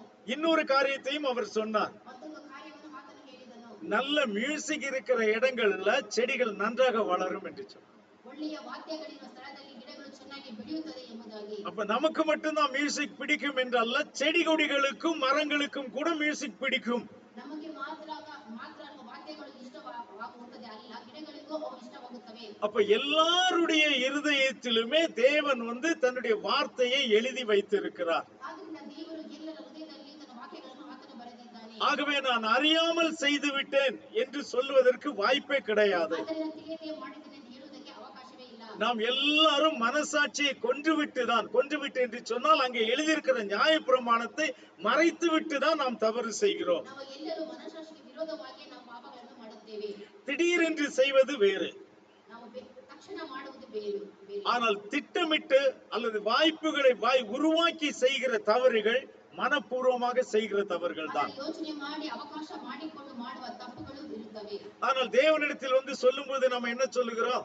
ಆದರೆ ದೇವರ ಬಳಿಯಲ್ಲಿ ಬಂದು ಹೇಳುವಾಗ ಏನು ಹೇಳುತ್ತೇವೆ? ஐயா, நான் அறியாமல் செய்து விட்டேன், என்னை மன்னியும் என்று சொல்லு. ಅಯ್ಯ, ನಾನು ತಿಳಿಯದೆ ತಪ್ಪು ಮಾಡಿದ್ದೇನೆ, ಕ್ಷಮಿಸು ಎಂಬುದಾಗಿ. ஹல்லேலூயா. ஹல்லேலூயா. நாம் அறியாமல் செய்வதில்லை என்று அந்த புரோகிராமை உள்ள வைத்தவருக்கு தெரியும். ನಾವು ತಿಳಿಯದೆ ತಪ್ಪು ಮಾಡುವುದಿಲ್ಲ ಎಂದು ನಮಗೆ ಕಾರ್ಯಕ್ರಮವನ್ನು ಇಟ್ಟಂತ ದೇವರಿಗೆ ಚೆನ್ನಾಗಿ ಗೊತ್ತಿರುತ್ತೆ. நாம் நம்முடைய மனதை கடினப்படுத்தி விட்டு தான் நாம் தவறுகளை செய்கிறோம். ನಾವು ನಮ್ಮ ಮನಸ್ಸನ್ನು ಕಠಿಣ ಮಾಡಿಕೊಂಡು ತಪ್ಪುಗಳನ್ನು ಮಾಡುತ್ತೇವೆ. ஹல்லேலூயா. ஹல்லேலூயா. ஏனென்றால் நம்முடைய இருதயத்திலே அதை அவர் எழுதி வைத்திருக்கிறார். ಏಕೆಂದರೆ ನಮ್ಮ ಹೃದಯದಲ್ಲಿ ಆತನು ಅದನ್ನು ಬರೆದಿಟ್ಟಿದ್ದಾನೆ. நித்திய ஜீவனை நம்முடைய இருதயத்தில் வைத்த தேவன் ನಿತ್ಯ ಜೀವನ ಮನಸ್ಸಿನಲ್ಲಿ ಇಟ್ಟಂತ ದೇವರು நியாய பிரமாணத்தையும் எது சரி எது தவறு என்கிற விஷயத்தையும் நம்முடைய உள்ளத்திலே அவர் வைத்திருக்கிறார். ಧರ್ಮಶಾಸ್ತ್ರದಲ್ಲಿ ಯಾವುದು ಸರಿ ಯಾವುದು ತಪ್ಪು ಎಂಬುದನ್ನು ಆತನು ನಮ್ಮ ಹೃದಯದಲ್ಲಿ ಬರೆದಿಟ್ಟಿದ್ದಾನೆ. ஹல்லேலூயா. ஹல்லேலூயா. அப்ப அந்த வார்த்தைக்கு பேரு, அதாவது உரைக்கப்பட்ட வார்த்தைக்கு பேரு லோகாஸ் என்று கேட்டோம். ಉಚ್ಚರಿಸುವ ವಾಕ್ಯಕ್ಕೆ ಲೋಕಾಸ್ ಎಂದು ಕೇಳಿದೆವು. இந்த எழுதப்பட்ட வார்த்தைக்கு என்ன பெயர் தெரியுமா? ಬರೆದಿರುವ ವಾಕ್ಯಗಳಿಗೆ ಏನು ಹೆಸರು ಗೊತ್ತಾ? ரேமா. ரேமா என்று பெயர். ರೇಮಾ ಎಂಬುದಾಗಿ ಹೆಸರು. ரேமா என்றால் எழுதப்பட்ட வார்த்தை என்று அர்த்தம். ರೇಮಾ ಎಂದರೆ ಬರೆದಿರುವಂತ ವಾಕ್ಯಗಳು ಎಂಬುದು. இந்த சர்ச் பேர் அதானே? அங்கே இங்கே அந்த போர்டு இருக்கிறத நான் பார்த்திருக்கிறேன். ரேமா என்றால் அந்த ரூம்ல அந்த போர்டு வச்சிருக்கிறேன். ரேமா என்றால் எழுதப்பட்ட வார்த்தை என்று அர்த்தம். ರೇಮಾ ಎಂದರೆ ಬರೆಯಲ್ಪಟ್ಟಂತ ವಾಕ್ಯಗಳು ಎಂಬುದರ್ಥ. சோ இந்த அடிப்படை வித்தியாசங்களை நாம் தெரிந்து கொள்ள வேண்டும். ಈ ವ್ಯತ್ಯಾಸಗಳನ್ನು ನಾವು ತಿಳಿದುಕೊಳ್ಳಬೇಕು. சோ இந்த வார்த்தை ಈ ವಾಕ್ಯಗಳು என்ன செய்கிறது? நம்மிடத்திலே ನಮ್ಮ ಬಳಿಯಲ್ಲಿ ಬಂದು நம்மிடத்திலே எது சரியாக இல்லையோ அதை அது சரி பண்ணுகிறது. ನಮ್ಮ ಬಳಿಯಲ್ಲಿ ಯಾವುದು ಸರಿಯಾಗಿಲ್ಲವೋ ಅವುಗಳನ್ನು ಅವು ಸರಿ ಮಾಡುತ್ತವೆ. அது எப்படி நம்மை சரி பண்ணுகிறது? ಹೇಗೆ ಅವು ಸರಿ ಮಾಡುತ್ತವೆ? அல்லது அந்த வார்த்தை என்பது எது? ಅಲ್ಲದೆ ಆ ವಾಕ್ಯ ಎಂಬುದಾದರೂ ಏನು? ஆதியிலே வார்த்தை இருந்தது, ಆದಿಯಲ್ಲಿ ವಾಕ್ಯವಿತ್ತು, அந்த வார்த்தை தேவனிடத்தில் இருந்தது, ಆ ವಾಕ್ಯ ದೇವರ ಬಳಿಯಲ್ಲಿ ಇತ್ತು, அந்த வார்த்தை தேவனாய் இருந்தது. ಆ ವಾಕ್ಯವೇ ದೇವರಾಗಿತ್ತು. அந்த தேவனாய் இருக்கிற அந்த வார்த்தை ದೇವರಾಗಿರುವಂತ ಆ ವಾಕ್ಯ யோவான் 1:14 நாம் வாசித்து பார்க்கும்போது ஜான் 1:14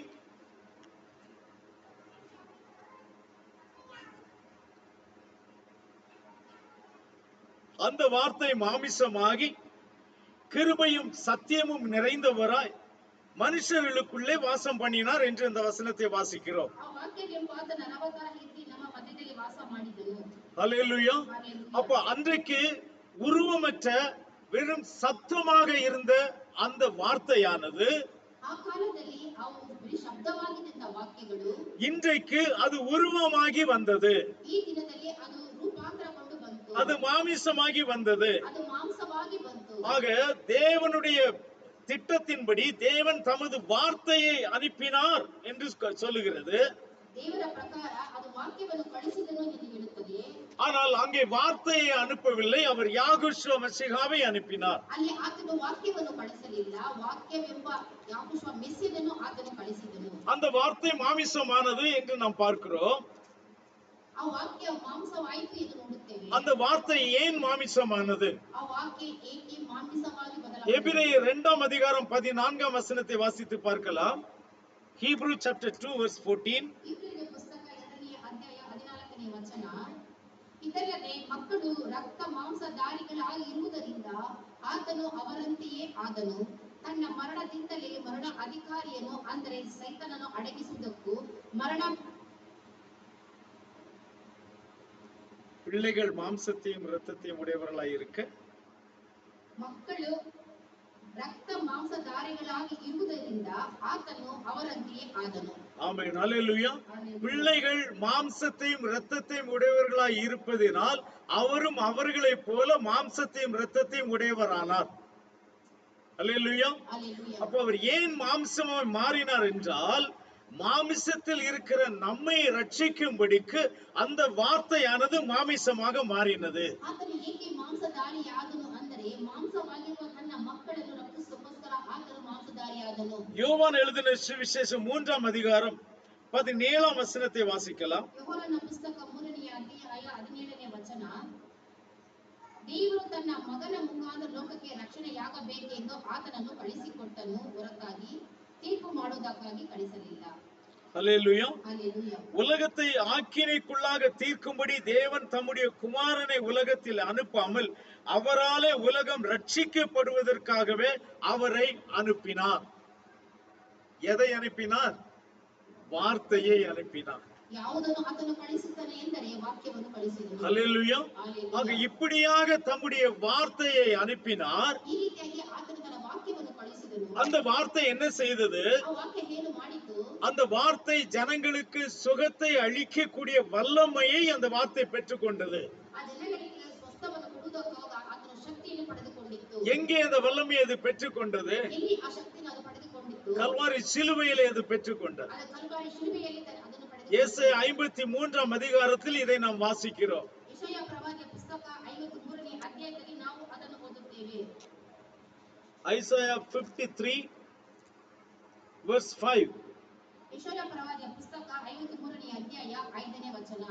ನಮ್ಮ ದ್ರೋಹಗಳ ದೆಸೆಯಿಂದ ಅವನಿಗೆ ಗಾಯವಾಯಿತು, ನಮ್ಮ ಅಪರಾಧಗಳ ನಿಮಿತ್ತ ಅವನು ಜಜ್ಜಲ್ಪಟ್ಟನು, ನಮಗೆ ಸುಕ್ಷೇಮವನ್ನು ಉಂಟು ಮಾಡುವ ದಂಡನೆಯನ್ನು ಅವನು ಅನುಭವಿಸಿದನು. நம்முடைய மீறுதல்களின் நிமித்தம் அவர் காயப்பட்டு நம்முடைய அக்கிரமங்களின் நிமித்தம் அவர் நொறுக்கப்பட்டார். நமக்கு சமாதானத்தை உண்டு பண்ணும் ஆக்கினை அவர் மேல் வந்தது, அவருடைய தழும்புகளால் நாம் குணமாகிறோம். அல்லேலூயா. அல்லேலூயா. நாம் எங்கே குணமாகிறோம்? அவருடைய தழும்புகளாலே நாம் குணமாகிறோம். ನಾವು ಅವನ ಬಾಸುಂಡೆಗಳಿಂದ ನಮಗೆ ಗುಣವಾಗುತ್ತದೆ. இதற்காகத்தான் வார்த்தை அனுப்பப்பட்டது. ಇದಕ್ಕೋಸ್ಕರವೇ ಆತನ ವಾಕ್ಯವನ್ನು ಕಳುಹಿಸಿದನು. சோ ஒளியாக ஆவியாக இருந்த அந்த வார்த்தை ಬೆಳಕಾಗಿ ಆತ್ಮವಾಗಿ ಇದ್ದಂತಹ ವಾಕ್ಯ இங்கே மாமிசமாக மாறினது. ಇಲ್ಲಿ ಮಾಂಸವಾಗಿ ಬದಲಾವಣೆ. அது கல்வாரி சிலுவையிலே நம்முடைய பாவங்களை எல்லாம் அது சுமந்தது. ಕಲ್ವಾರಿ ಶಿಲುಬೆ ಬೆಟ್ಟದ ಮೇಲೆ ನಮ್ಮ ಪಾಪಗಳನ್ನು ಅದು ಹೊತ್ತುಕೊಂಡಿತ್ತು. அது கல்வாரி சிலுவையிலே நம்முடைய பாவங்களை சுமந்தபடியினாலே ಆ ಕಲ್ವಾರಿ ಶಿಲುಬೆಯಲ್ಲಿ ನಮ್ಮ ಪಾಪಗಳನ್ನು ಹೊತ್ತುಕೊಂಡಿದ್ದರಿಂದ நம்முடைய பாவத்தினாலே வந்த நோயை அது நீக்கினது. ನಮ್ಮ ಪಾಪದಿಂದ ನಮಗೆ ಬಂದಂತಹ ರೋಗವನ್ನು ಅದು ನೀಗಿಸುತ್ತದೆ. அல்லேலூயா. ಹalleluya. பாவத்தினால் தான் நமக்கு நோய் வருகிறது. ಪಾಪದಿಂದಲೇ ನಮಗೆ ರೋಗವು ಬರುತ್ತದೆ. சங்கீதம் 103லே நாம் இதை வாசிக்கிறோம். Psalm 103 verse 3. ಕೀರ್ತನೆ 103 3ನೇ ವಚನ. ಆತನು ನಿನ್ನ ಎಲ್ಲ ಅಪರಾಧಗಳನ್ನು ಕ್ಷಮಿಸುವವನು, ಸಮಸ್ತ ರೋಗವನ್ನು ವಾಸಿ ಮಾಡುವವನು. ஹalleluya. ಹalleluya. அவர் நம்முடைய அக்கிரமங்களை எல்லாம் மன்னித்து நம்முடைய நோய்களை அவர் என்ன செய்தார்? குணமாக்கினார். ஹalleluya. ಹalleluya. அப்ப நம்முடைய அக்கிரமங்கள் காரணமாகத்தான் நமக்கு நோய் வந்தது. ನಮ್ಮ ಪಾಪಗಳ ದೆಸೆಯಿಂದ ನಮಗೆ ರೋಗವು ಬರುತ್ತದೆ. சோ நம்முடைய அக்கிரமத்தின் நிமித்தம் அவர் அங்கே கல்வாரி சிலுவையிலே பலியானார். ನಮ್ಮ ಪಾಪಗಳಿಗೋಸ್ಕರ ಅಪರಾಧಗಳಿಗೋಸ್ಕರ ಆತನ ಕಲ್ವಾರಿ ಶಿಲುಬೆಯಲ್ಲಿ ನಮಗೋಸ್ಕರ ಬಲಿಯಾದನು. அங்கே நமக்காக அவர் பலியானதினாலே ಆತ ನಮಗೋಸ್ಕರ ಅಲ್ಲಿ ಬಲಿಯಾಗಿದ್ದರಿಂದ நம்முடைய பாவங்கள் மன்னிக்கப்பட்டு ನಮ್ಮ ಪಾಪಗಳು ಕ್ಷಮಿಸಲ್ಪಟ್ಟು அதனாலே நாம் சுகத்தை பெற்றுக் கொள்கிறோம். ಅದರಿಂದ ನಾವು ಸ್ವಸ್ಥವಾಗುತ್ತೇವೆ. ஹalleluya. ಹalleluya. அதற்காகத்தான் அந்த வார்த்தையானது நமக்குள்ளே அனுப்பப்பட்டது. ಅದಕ್ಕೋಸ್ಕರವೇ ವಾಕ್ಯವನ್ನು ಆತನು ನಮಗೆ ಕಳುಹಿಸಲ್ಪಟ್ಟನು. ஆகவே தேவன் வார்த்தையை அனுப்பி அவர்களை குணமாக்கினார் என்ற வார்த்தைக்கு நடுவிலே ದೇವರು ತನ್ನ ವಾಕ್ಯವನ್ನು ಕಳಿಸಿ ಅವರನ್ನು ಗುಣಪಡಿಸುವ ಎಂಬ ವಾಕ್ಯಕ್ಕೆ ಮಧ್ಯದಲ್ಲಿ சுவிசேஷம் முழுவதும் அங்கே அடங்கி இருக்கிறது. ಸುವಾರ್ತೆ ಪೂರ್ತಿ ಅಲ್ಲಿ ಅಡಕವಾಗಿದೆ.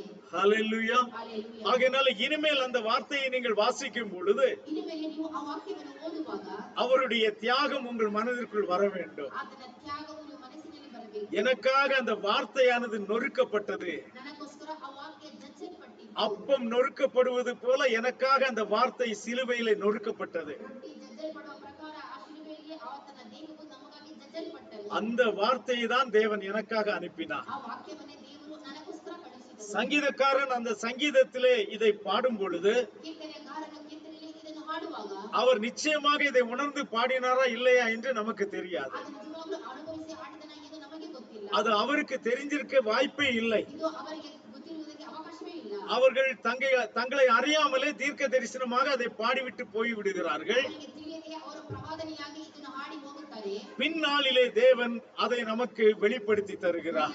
ದೇವರು ಅದನ್ನು ನಮಗೆ ತೋರಿಸಿಕೊಡುತ್ತಾನೆ. ஹல்லேலூயா. இப்படி வெளிப்பாடு உள்ள இடங்களில் தான் நாம் போக வேண்டும். இந்த ಪ್ರಕಟಣೆ ಇರುವ ಸ್ಥಳದಲ್ಲಿ ನಾವು ಹೋಗಬೇಕು. இந்த வெளிப்பாடுகளை பெற்றுக் கொள்வதற்கு நாம் மிகவும் ஆவல் உள்ளவர்களாய் இருக்க வேண்டும். ಈ ಪ್ರಕಟಣೆ ಹೊಂದುವುದಕ್ಕೆ ನಾವು ತುಂಬಾ ಕಾತುರದಿಂದ ಇರಬೇಕು. இது ஒரு வசனம். ಇದು ಒಂದು ವಾಕ್ಯ. இதே போல இன்னும் அநேக வசனங்கள் இருக்கிறது. ಇದೇ ರೀತಿ ಅನೇಕ ವಾಕ್ಯಗಳು ಇವೆ. உலகம் அதை தவறாக புரிந்து கொள்வது, ಲೋಕ ಅದನ್ನು ತಪ್ಪಾಗಿ ತಿಳಿದುಕೊಳ್ಳುವುದು, உண்மையான அர்த்தம் வேறாகவும் இருக்கும். ನಿಜವಾದ ಅರ್ಥ ಬೇರೆಯಾಗಿರುತ್ತದೆ. ஹல்லேலூயா. ஹல்லேலூயா. உன் பாதம் கல் இடராதபடிக்கு தூதர்கள் உன்னை தம்முடைய கரங்களிலே ஏந்தி கொண்டு போவார்கள். இப்ப பாடணும் இல்லையா?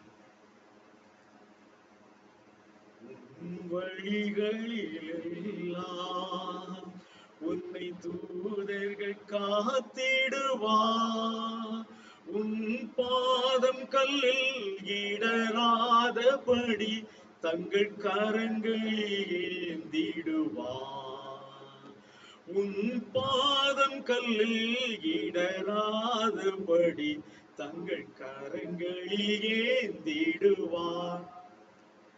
எல்லாருக்கும் தெரிஞ்ச வசனம். அநேகர் இதை குறித்து பேசுவது நீங்கள் கேள்விப்பட்டிருப்பீர்கள். ಇದು ಎಲ್ಲರಿಗೂ ಗೊತ್ತಿರುವಂತ ವಾಕ್ಯ. ಅನೇಕರು ಇದರ ಬಗ್ಗೆ ಮಾತನಾಡುವುದನ್ನು ಕೇಳಿದ್ದೀರಿ. இந்த உலகமே இதற்கு கொடுக்கிற விளக்கம் வேறு. ಈ ಲೋಕವೇ ಇದಕ್ಕೆ ಕೊಡುವ ವಿವರಣೆ ಬೇರೆಯಾಗಿರುತ್ತದೆ. அநேகர் சொல்வதை நான் கேட்டிருக்கிறேன், தூதர்கள் வந்து கையில ஏந்தி கொள்வார்கள் என்று. ಅನೇಕರು ಹೇಳುವುದನ್ನು ಕೇಳಿದರೆ ದೂತರುಗಳು ಬಂದು ಕೈಗಳಲ್ಲಿ ಎತ್ತಿಕೊಳ್ಳುವರು ಎಂಬುದಾಗಿ. ஆனால் எங்கேயாகிலும் ஒரு சம்பவம் இப்படி நடந்ததா என்று கேட்டால் அப்படி நடந்ததே கிடையாது. ಎಲ್ಲಿಯಾದರೂ ಇಂಥ ಸಂಭವ ನಡೆದಿದೆಯಾ ಅಂತ ನೋಡಿದರೆ ಎಲ್ಲಿಯೂ ನಡೆಯಲಿಲ್ಲ. அப்படியானால் அதனுடைய அர்த்தம் வேற என்று நாம் புரிந்து கொள்ள வேண்டும். ಹಾಗಿದ್ದರೆ ಇದರ ಅರ್ಥ ಬೇರೆ ಎಂದು ತಿಳಿದುಕೊಳ್ಳಬೇಕು. அதை நாம் வேறொரு நாளிலே நாம் அதை குறித்து தியானிக்கலாம். ಅದನ್ನು ಬೇರೆ ಉದಯದಲ್ಲಿ ಇದರ ಬಗ್ಗೆ ನಾವು ಧ್ಯಾನಿಸೋಣ. இப்பொழுது வார்த்தையை அனுப்பி அவர்களை குணமாக்கினார் ಈಗ ವಾಕ್ಯವನ್ನು ಕಳಿಸಿ ಅವರನ್ನು ಸ್ವಸ್ಥಪಡಿಸಿದರು என்று சொன்னால் இப்பொழுது நமக்கு நன்றாக புரிந்து கொண்டது என்ன? அவர் மேசியாவை அனுப்பி அவருடைய கல்வாரி சிலுவை மரணத்தின் மூலமாக பாவ நோயிலிருந்து நம்மை விடுவித்து நம்மை மீட்டார். ವಾಕ್ಯವನ್ನು ಕಳಿಸಿದನು ಎಂದರೆ ಆತನ ಕಲ್ವಾರಿ ಶಿಲುಬೆಯಲ್ಲಿ ಆತನೇ ತನ್ನ ಬಾಸುಂಡೆಗಳಿಂದ ನಮ್ಮ ಅಪರಾಧಗಳ ನಿಮಿತ್ತ ಜಜ್ಜಲ್ಪಟ್ಟು ನಮಗೆ ಆತನು ಸ್ವಸ್ಥ ಮಾಡಿದನು. ஒருவரை குணமாக்குகிறதல் என்றால் என்ன? ಒಬ್ಬರನ್ನು ಸ್ವಸ್ಥ ಮಾಡುವುದು ಎಂದರೆ ಏನು? அவர் ஒரிஜினலாக இருந்த நிலைமைக்கு அவரை திருப்பி கொண்டு வருவதுதான் குணமாக்கு. ஒரிஜினலா முதல்ல அவர் எப்படி இருந்தாரோ, ஆரோக்கியமா எப்படி இருந்தாரோ அதே நிலைமைக்கு அவரை திருப்பி கொண்டு வருவதுதான் குணமாக்குதல் என்ற அர்த்தம். ಆತನು ಮೊದಲು ಯಾವ ರೀತಿ ಇದ್ದನೋ ಅದೇ ರೀತಿಗೆ ಆತನು ಕರೆದುಕೊಂಡು ಬರುವುದೇ. ஹல்லேலூயா. ஆமா, நாம் அவரை போல மாறும்படிக்கு ನಾವು ಆತನ ಹಾಗೆ ಬದಲಾವಣೆ ಆಗುವುದಕ್ಕೋಸ್ಕರ அவர் நம்மை போல மாறினார். ಆತನು ನಮ್ಮಂತೆ ಆದನು. நம்மை வார்த்தையாக மாற்றுவதற்காக ನಮ್ಮನ್ನು ವಾಕ್ಯವಾಗಿ ಬದಲಾವಣೆ ಮಾಡುವುದಕ್ಕೋಸ್ಕರ வார்த்தை மாமிசமானது. ಆ ವಾಕ್ಯವು ಮಾಂಸವಾಗಿ ಆಯಿತು. மாமிசமான நம்மை வார்த்தையாக மாற்றுவதற்காக, ಮಾಂಸವಾಗಿರುವ ನಮ್ಮನ್ನು ವಾಕ್ಯವಾಗಿ ಬದಲಾವಣೆ ಮಾಡುವುದಕ್ಕೋಸ್ಕರ வார்த்தையாய் இருக்கிறவர் மாமிசமானார். ವಾಕ್ಯವಾಗಿರುವ ಆತನು ಮಾಂಸಧಾರಿಯಾದನು. ஹல்லேலூயா. ಹಲ್ಲೆಲೂಯಾ.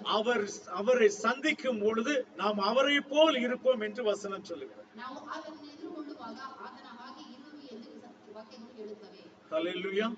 ஆமா, நாம் அவரை போல மாற வேண்டும் என்பதற்காக, ನಾವು ಆತನ ಹಾಗೆ ಬದಲಾವಣೆ ಆಗಬೇಕು ಎಂಬುದಕ್ಕೋಸ್ಕರವೇ என்னையும் தம்மை போல் மாற்றிடவே தம் ஜீவன் தந்தீரன்றோ, என்னையும் உம்மை போல் மாற்றிடவே உன் ஜீவன் தந்தீரன்றோ, எங்களை தரை மட்டும் தாழ்த்துகிறோம், தந்து விட்டோம் அன்பு கரங்களிலே, ஏற்று என்றும் நடத்தும் கல்வாரி அன்பை எண்ணிடும் வேளை கண்கள் கலங்கிடுதே, கர்த்தாவும் பாடுகள் இப்போதும் நினைத்தால் நெஞ்சம் நெகிழ்கின்றதே. ஆமென். நம்மை அவரை போல மாற்றுவதற்காக ನಮ್ಮನ್ನು ಆತನ ಹಾಗೆ ಮಾರ್ಪಡಿಸುವುದಕ್ಕೋಸ್ಕರ அவர் நம்மை போல மாறினார். ಆತನು ನಮ್ಮ ಹಾಗೆ ಮಾರ್ಪಟ್ಟನು. நாம் வார்த்தையாய் மாறுவதற்காக ನಾವು ವಾರ್ತೆಯಾಗಿ ಮಾರ್ಪಡಬೇಕಾಗಿದೆ. தேவன் வார்த்தையை நமக்குள்ளே அனுப்பினார். ದೇವರು ವಾಕ್ಯವನ್ನು ನಮ್ಮ ಒಳಗಡೆ ಕಳಿಸಿದನು. ஹalleluya. ಹಾಲೆಲೂಯಾ. ஆகவே நாம் இன்றைக்கு வார்த்தையாக மாறிக்கொண்டிருக்கிறோம். ಆದ್ದರಿಂದ ನಾವು ಇದರಲ್ಲಿ ವಾಕ್ಯವಾಗಿ ಬದಲಾವಣೆಯಾಗಿ மாமிசமாய் இருக்கிற நாம் கொஞ்சம் கொஞ்சமாக வார்த்தையாய் மாறிக்கொண்டே இருக்கிறோம். ಮಾಂಸವಾಗಿರುವ ನಾವು ಸ್ವಲ್ಪ ಸ್ವಲ್ಪವಾಗಿ ವಾಕ್ಯವಾಗಿ ಮಾರ್ಪಡುತ್ತೇವೆ. சீக்கிரத்திலே நாம் வார்த்தையாய் மாறிவிடுவோம். ಅತಿ ಬೇಗನೆ ನಾವು ವಾಕ್ಯವಾಗಿ ಮಾರ್ಪಡುತ್ತೇವೆ. நாம் வார்த்தையாய் மாறும் பொழுது ನಾವು ವಾಕ್ಯವಾಗಿ ಮಾರ್ಪಡುವಾಗ அவருக்கு ஒப்பாக மாறிவிடுவோம். ಆತನಿಗೆ ಸಮಾನವಾಗಿ ಮಾರ್ಪಡುತ್ತೇವೆ. இதை 1 யோவான் 3ஆம் அதிகாரம் 3ஆம் வசனம் இதை சொல்லுகிறது. 1 John chapter 3 verse 3. ಮೂರನೇ ಅಧ್ಯಾಯ 1ನೇ ವಾಕ್ಯ ಹೇಳುತ್ತದೆ.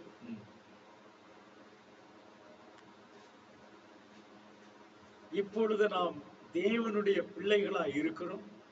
இனி எப்பொழுது எப்படி இருப்போம் என்று நமக்கு தெரியாது. ஆனாலும் அவரை நாம் சந்திக்கும் பொழுது அவர் இருக்கிற வண்ணமாகவே நாம் இருக்கிறதுனால அவருக்கு ஒப்பா இருப்போம் என்று அறிந்திருக்கிறோம். வசனத்தை நான் பார்க்காம சொல்றேன். 1 யோவான் 3:3. ದೇವರು ಮಕ್ಕಳೆಂಬ ಹೆಸರು ನಮಗೆ ಕೊಡುವುದರಲ್ಲಿಯೂ ತಂದೆ ತನ್ನ ಮೇಲೆ ಇಟ್ಟಂತ ಪ್ರೀತಿ ನೋಡಿ ನಾವು ಆತನ ಮಕ್ಕಳಾಗಿದ್ದೇವೆ. ಈ ಕಾರಣದಿಂದ ಲೋಕವು ನಮ್ಮನ್ನು ತಿಳಿದುಕೊಳ್ಳುವುದಿಲ್ಲ. 3ಆம் ವಾಕ್ಯ. ಯಾಕೆಂದರೆ ಆತನಿರುವ ಪ್ರಕಾರವೇ ಆತನನ್ನು ನೋಡಬೇಕು. ಆಮೆನ್. ಆತನ ಮೇಲೆ ಈ ನಿರೀಕ್ಷಣೆ ಇಟ್ಟಿರುವ ಪ್ರತಿಯೊಬ್ಬನು ಮೆಸ್ಸಿಯನು ಶುದ್ಧನಾಗಿರುವಂತೆಯೇ ತನ್ನನ್ನು ಶುದ್ಧಿ ಮಾಡಿಕೊಳ್ಳುತ್ತಾನೆ. அங்க கொஞ்சம் ஜாஸ்தியா வித்தியாசமா வருது கன்னடத்துல. நான் தமிழ்ல வாசிக்கிறேன், இன்னொரு தடவை நல்லா கேளுங்க. 1 John chapter 3 verse 3. Sorry, verse 2 actually. 2 வாசிங்க சிஸ்டர். ಪ್ರಿಯರೇ, ಈಗ ದೇವರ ಮಕ್ಕಳಾಗಿದ್ದೇವೆ. இப்பொழுது நாம் தேவனுடைய மக்களாய் இருக்கிறோம். ಮುಂದೆ ಏನಾಗುವೆವೋ ಎಂದು ಇನ್ನೂ ಪ್ರತ್ಯಕ್ಷವಾಗಲಿಲ್ಲ. இனி எவ்விதமாய் இருப்போம் என்று இன்னும் வெளிப்படவில்லை. ಮೆಸ್ಸಿಯನು ಪ್ರತ್ಯಕ್ಷನಾಗುವಾಗ ஆனால் மேசியா வெளிப்படும் பொழுது ನಾವು ಆತನ ಹಾಗಿರುವೆವೆಂದು ಬಲ್ಲೆವು. அவர் இருக்கிற வண்ணமாகவே நாம் இருப்போம். இருப்பதினால் ಯಾಕೆಂದರೆ ಆತನಿರುವ ಪ್ರಕಾರವೇ ಆತನನ್ನೇ ನೋಡುವೆವು. அப்ப அவருக்கு ஒப்பா இருப்போம் என்று அறிந்திருக்கிறோம். ஹல்லேலூயா. சோ அவர் வெளிப்படும் பொழுது நாம் அவருக்கு ஒப்பா இருப்போம். என்னவா இருப்போம்? வார்த்தையா இருப்போம். ஹல்லேலூயா. அப்ப கொஞ்சம் கொஞ்சமாக வேத வாக்கியங்களை நாம் கேட்க கேட்க கேட்க நம்முடைய மாமிசம் மாறி நாம் வார்த்தையாய் மாறிக்கொண்டே இருக்கிறோம். ஹல்லேலூயா. அதற்காகத்தான் வார்த்தை அனுப்பப்பட்டது. ஹல்லேலூயா. உங்களை எத்தனை பேருக்கு இது ரகசியமா வெளிப்பட்டிருக்குதுன்னு சந்தோஷம் இருக்கோ எனக்கு தெரியல. ஆனால் யார் அவருடைய வார்த்தைக்காக காத்திருக்கிறார்களோ அவர்களுக்கு அது சந்தோஷமாக இருக்கும். ஹல்லேலூயா. அந்த சந்தோஷம் உண்டாகிற கூட்டத்தில் நாமும் ஒருவராக இருப்போம். ஜெபிக்கலாம்.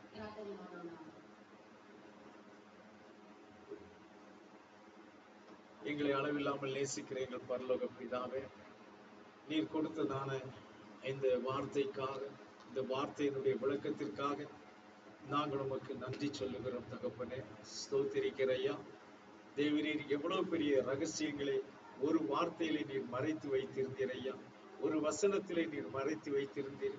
இன்று அவைகளை காணும்படியாக எங்களுடைய கண்களை நீர் திறந்தபடியினால நாங்கள் உம்மை நன்றியோடு கூட உம்மை துதிக்கிறோம் ஐயா. நீர் அந்த வார்த்தையை அனுப்பினீர், அது எங்களை வார்த்தையாக மாற்றிக்கொண்டிருக்கிறபடியினால் நன்றியோடு கூட உம்மை துதிக்கிறோம். இங்கே வருகிற ஒவ்வொரு பிள்ளைகளும் வார்த்தையாக மாறும்படி நீர் கிருபை செய்வீராக. நன்றி ராஜாவே. உமக்கு ஒப்பாக நாங்கள் மாறும்படி கிருபை செய்வீராக. நன்றி ராஜாவே. எங்களுடைய மாமிசம் முற்றிலுமாக மறைந்து போய் நாங்கள் முழுவதும் வார்த்தையாக மாறும்படி இந்த வார்த்தை எங்களுக்குள்ளே கிரியை செய்யட்டும் ஐயா. அதற்காக எங்களை உங்களுடைய கரங்களிலே ஒப்புக்கொள்ளும். வந்திருக்கிற பிள்ளைகளை பேர் பேராக தனித்தனியாக நீர் ஆசீர்வதிக்கும். உங்களுடைய நாமம் மகிமைப்படட்டும். சாட்சி சொன்ன பிள்ளைகளை நீர் ஆசீர்வதிக்கும். இன்னும் அதிகமான சாட்சியங்கள் மத்தியிலே எழும்பும்படியாய் கிருபை செய்யும். எங்கள் மீட்பெரும் இரட்சகருமாகிய யாகுஷுவ மசீஹ நாமத்தில் வேண்டிக் கொள்கிறோம் பிதாவே. யாகோ உங்களை ஆசீர்வதிப்பார். யாகுவா ஷலோம். ஆமென். ஹalleluya.